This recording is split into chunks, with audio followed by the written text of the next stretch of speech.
Welcome to the Bloody Aussie Battler podcast with your host and fellow battler, Mike Holt. The Bloody Aussie Battler brings you news, views and interviews as we discuss what the liars, thieves, criminals and traitors have been doing to our country and to Western democracies around the world. My guests discuss important issues and explain why and how it's time to drain the billabong to bring back decent, lawful, moral government that will serve we, the people of the Commonwealth of Australia. Join us now on the Bloody Aussie Battler.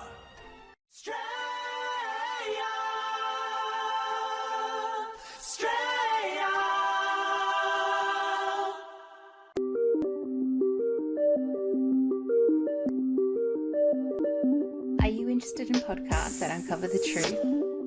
Tune into Widdershins Podcast. Straight from science fiction, we uncover the technologies being developed right under our noses.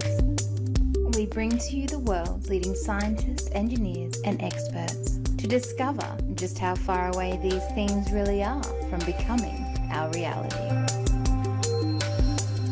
www.widdershinspodcast.com.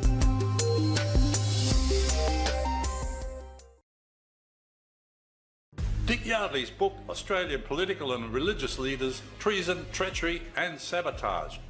Dick exposes how Whitlam, Hawke, Keating, Goss, Rudd and all the other Fabians have destroyed our manufacturing and agriculture. If you want to know exactly how they have done it, get Dick's book at advanceaustralia.com.au and click on merchandise. Knowledge is power. Get the power to fight the corruption today.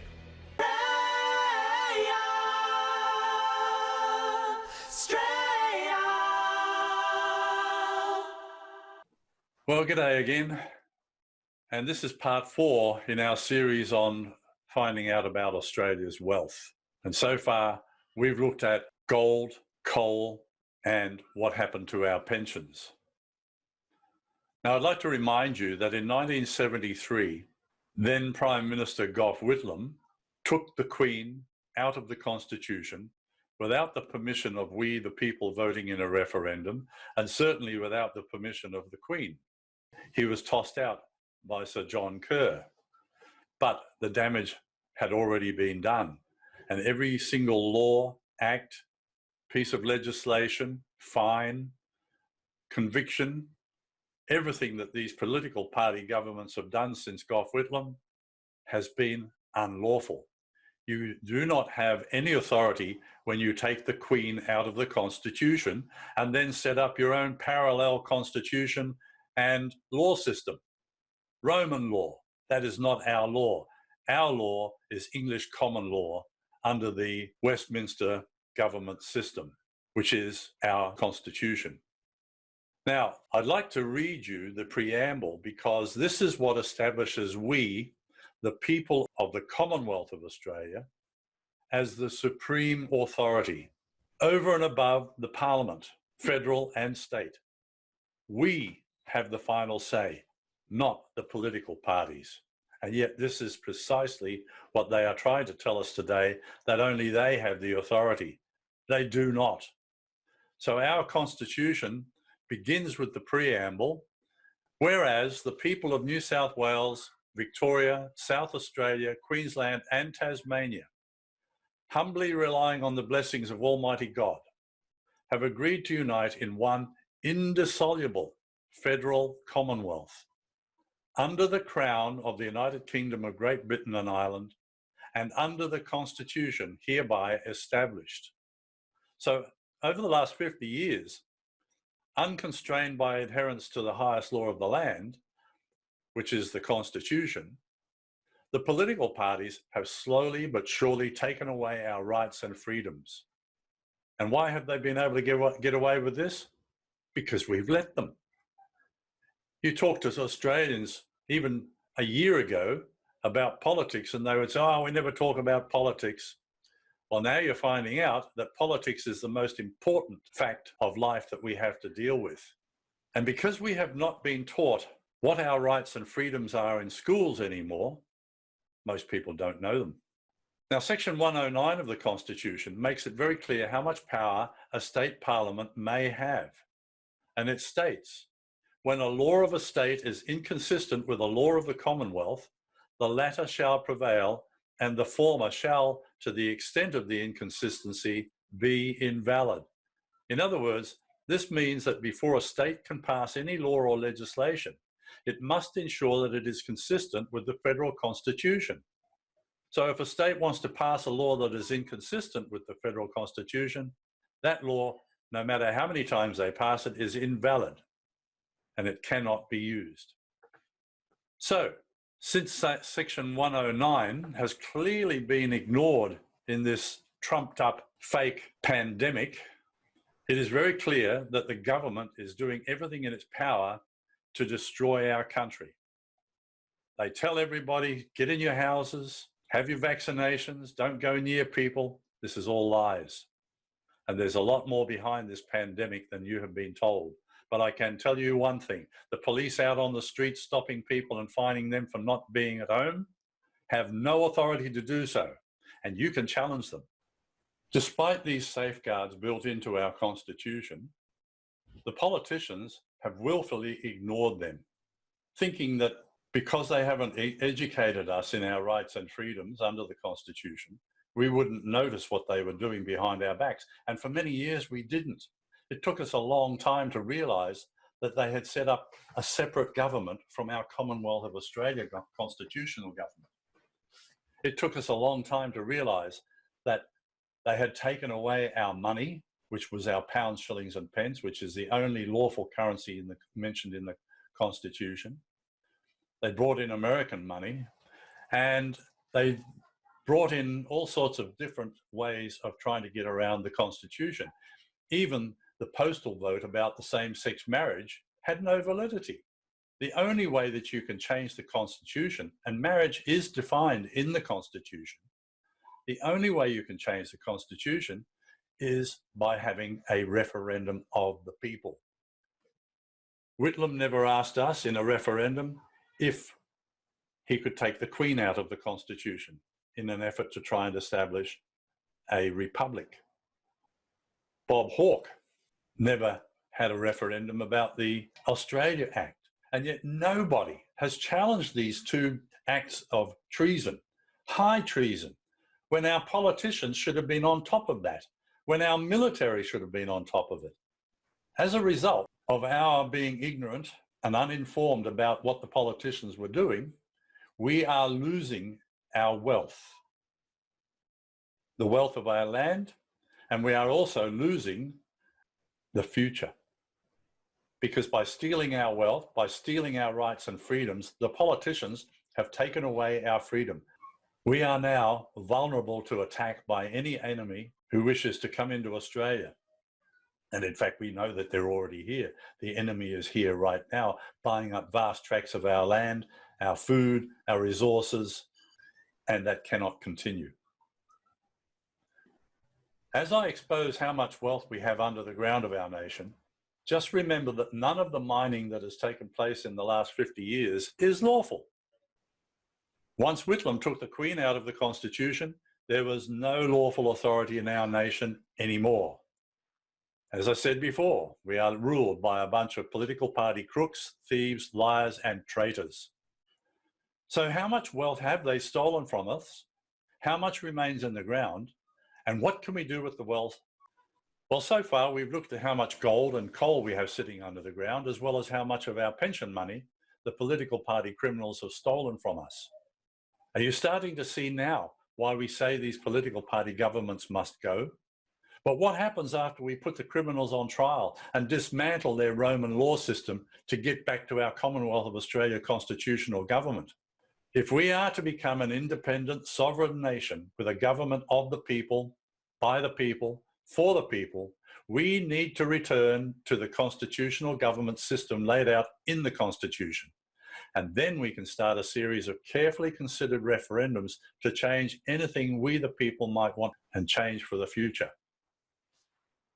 Now, one of our first considerations must be, how are we going to power our nation's return to manufacturing and agriculture? Well, today, our society is wholly dependent on oil.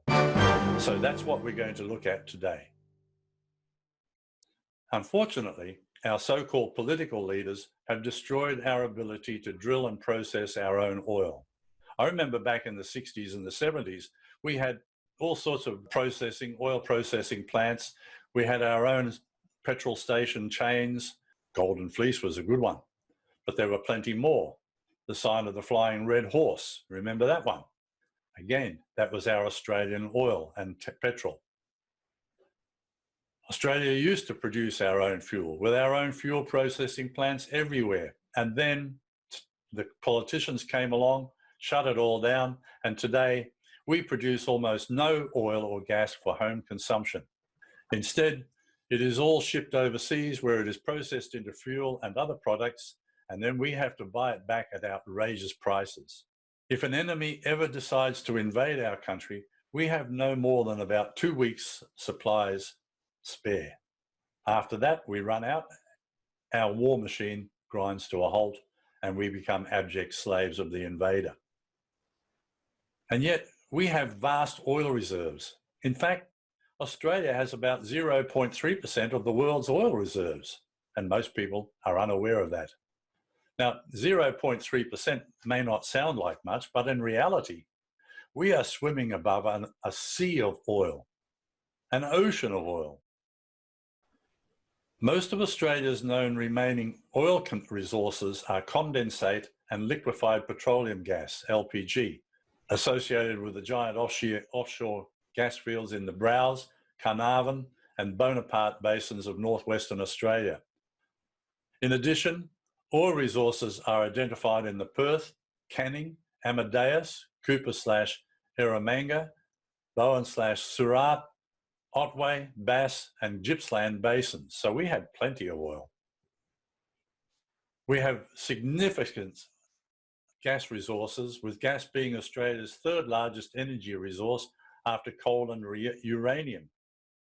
Conventional gas resources are widespread both on and offshore, occurring in 14 different basins, but most of the resource is off the northwest margin in the Bonaparte, Browse and Carnarvon basins. The thousands of coal seam gas wells in Queensland are not producing as they once did. Today, the Northern Territory is the great white hope. Origin Energy managed to drill a half dozen deep holes into the Beetaloo area in the Northern Territory before a territory-wide moratorium came into effect earlier this year, 2020. And they found what they expected. There's oceans of gas down there locked in the rock. Now, shale gas, as it's called, is like any other gas and can be used in cooking, heating, powering factories, or sending overseas for export dollars. The way to get at this is through hydraulic fracturing, a mining process which turns oil poor USA into a net exporter.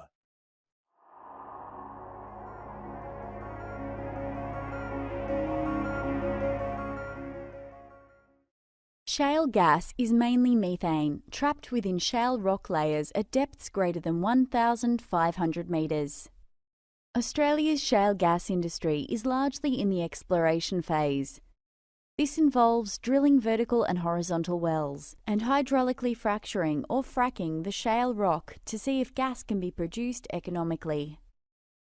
When in the production phase, wells are drilled anywhere from 1,500 to 3,000 metres deep through various layers of rock to access the shale.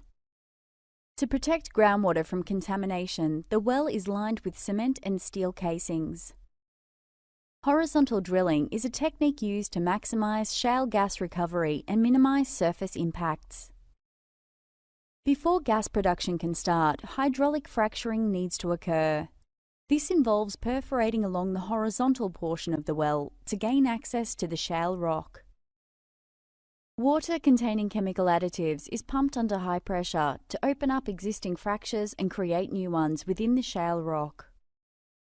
Proppant, such as sand, is then added to the water that flows through to the fractures. The sand keeps the cracks open, allowing the gas to flow to the well and up to the surface. This process is repeated several times within the horizontal portion of the well, with each fracturing stage separated by a plug.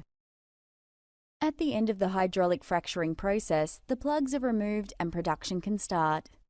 Shale gas and any produced water flow to the well and are pumped to the surface and separated at the well head. Extracted gas is processed and transported for domestic and/or international use. The produced water is treated, then either used in future hydraulic fracturing jobs or disposed of in accordance to state government regulations. A source of concern is the amount of water used in the hydraulic fracturing process. An average of 20 megalitres of water can be used per well, which would fill about 8 average Olympic-sized swimming pools. Another possible impact is groundwater contamination from accidental surface spills or leaks of produced water and hydraulic fracturing fluids.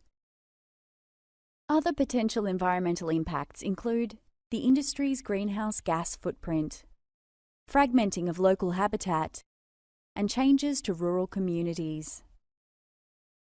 CSIRO is conducting research to better understand the impacts of shale gas development and develop sound technologies and practices to ensure socially and environmentally responsible development.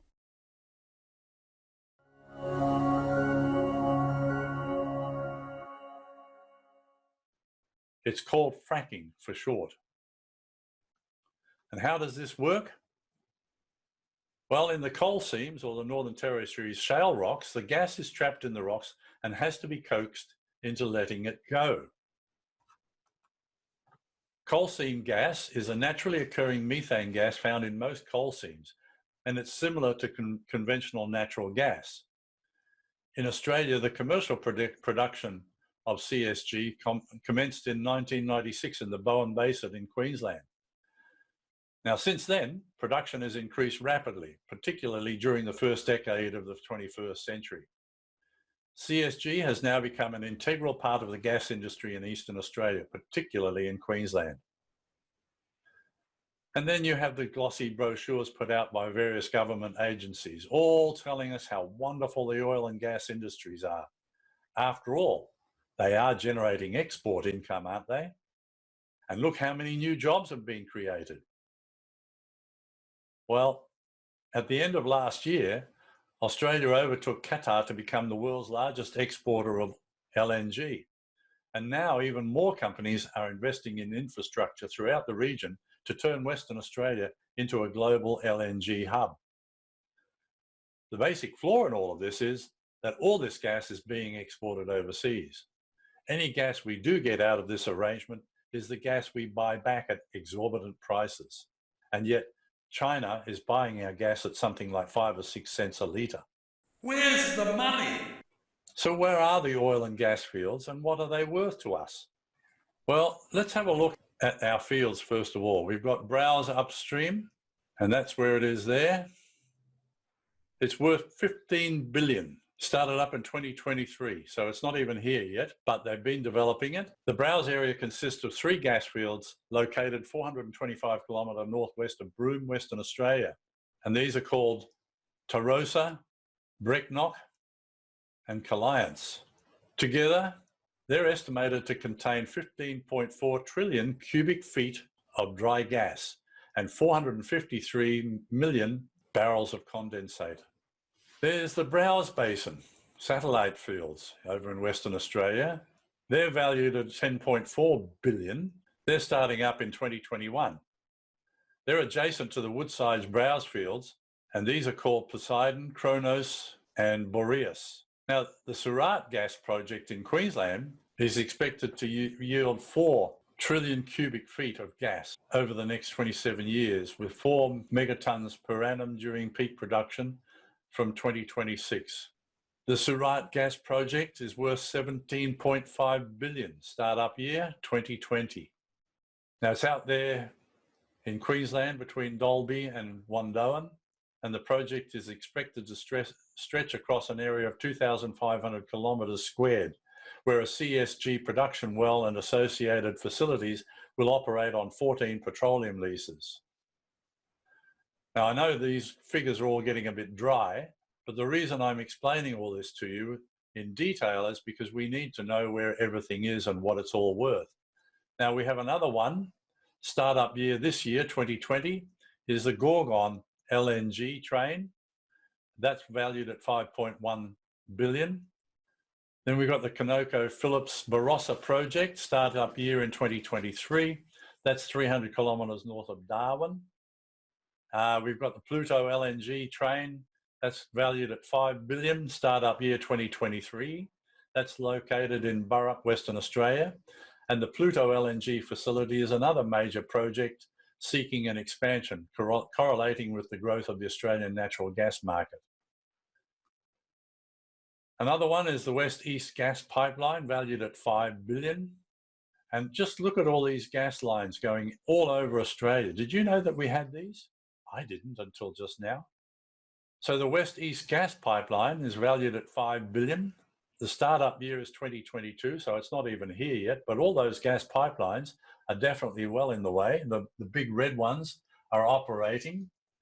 The other ones are under construction, and some of them are planned, but they're all coming.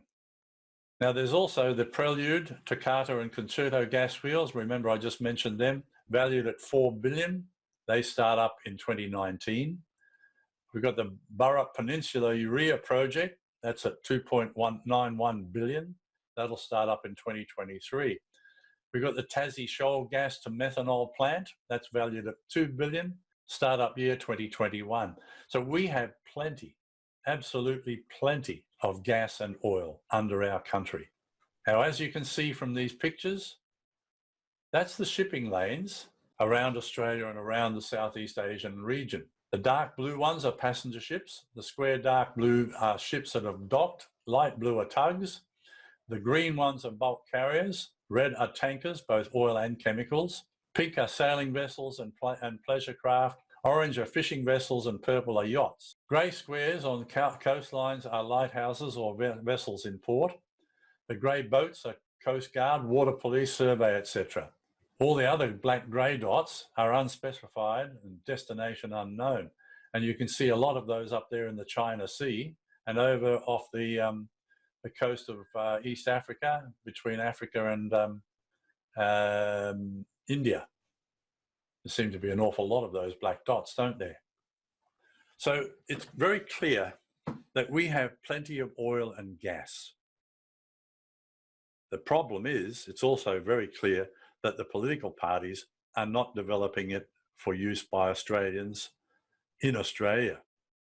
It's time to stop giving it away to other people at giveaway prices. Where's the money? Now, meanwhile, Gina Rinehart, Twiggy Forrest and others are buying up everything they can, especially Gina in the Northern Territory, using Northern Territory Chief Minister working for her to shore up deals. Probably like the deal he made with the Chinese and Darwin port. There's another resource that you probably never thought about, old tyres. Now, I know somebody, a businessman, who is looking for funding to convert old tyres into diesel. He's got the machinery plans, he knows how to do it. All he needs now is the money. And basically, he could make this country fuel independent within a year.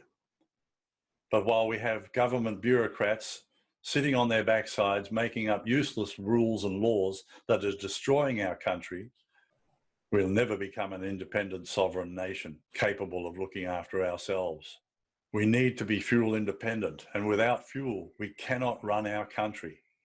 The political parties, by destroying our fuel capabilities, have committed high treason of the worst sort. They have left us vulnerable to attack or even invasion, and there's nothing we can do about it.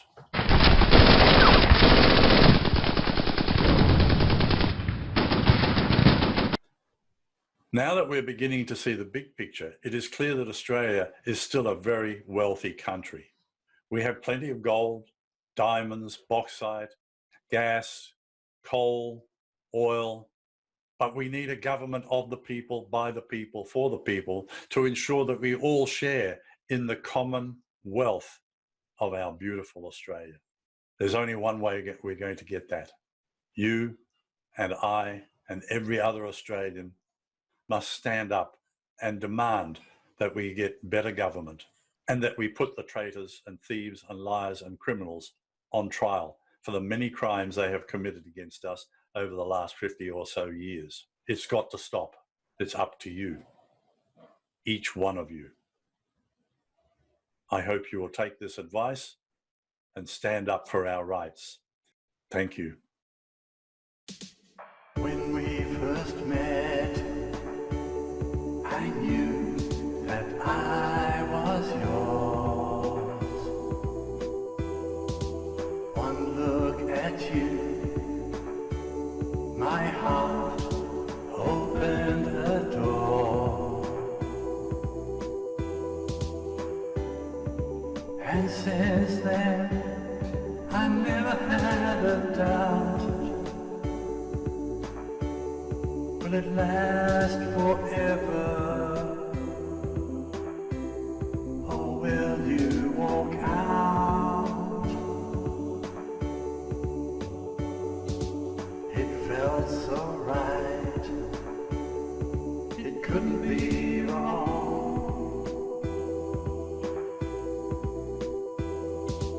I hoped it might survive and stay strong.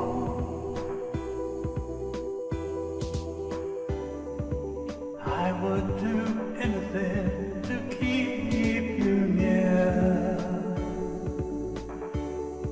But what about tomorrow?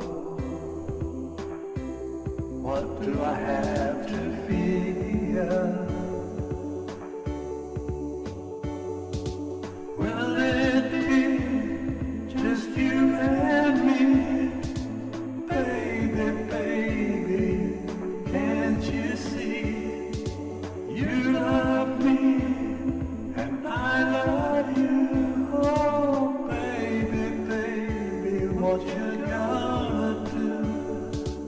Come on, come on, come on, come on.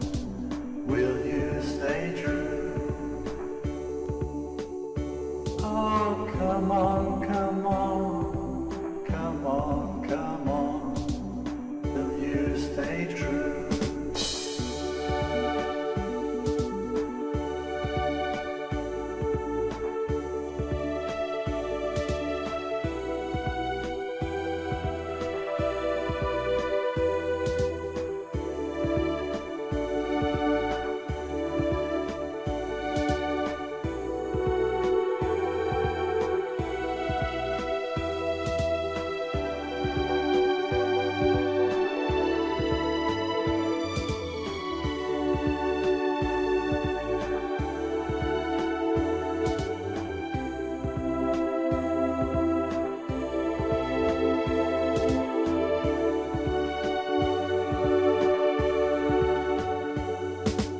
Will it be just you and me? Baby, baby, can't you see?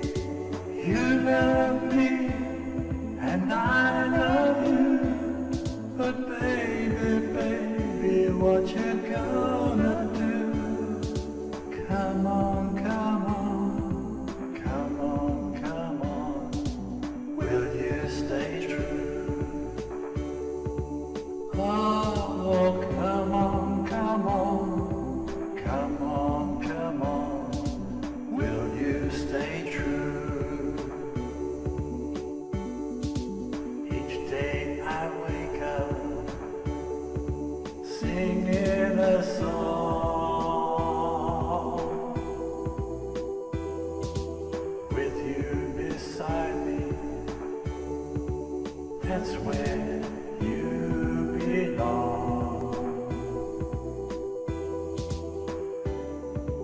Don't ever leave me, stay right here. Stay right beside me. There's nothing to fear. Stay right beside me. There's nothing to fear.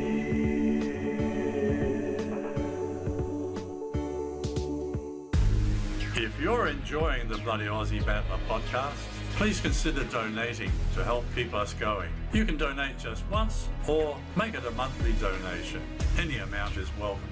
To donate, go to our website at www.thebloodyauziebattler.com and click on Donate.